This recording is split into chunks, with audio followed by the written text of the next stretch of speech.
How to reinstall OS using Virtualizor Automatic OS Reinstaller. You can install or reinstall the operating system using the Virtualizor. However, this option will delete all the data on your VPS. Click the Manage icon of the VPS on which you wish to install the operating system. Click the Install tab and then select the version of the operating system you wish to install.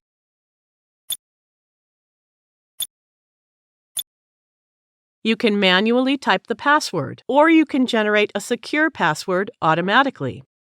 To generate a password automatically, click the key icon. Copy and save the generated password, then click OK.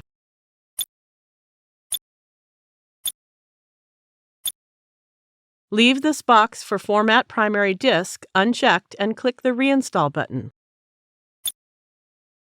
If you need the data on the VPS, you must have a backup. If you don't have a backup, click Cancel and first create a backup, then click OK to proceed. The OS installation begins. It may take a few minutes to finish.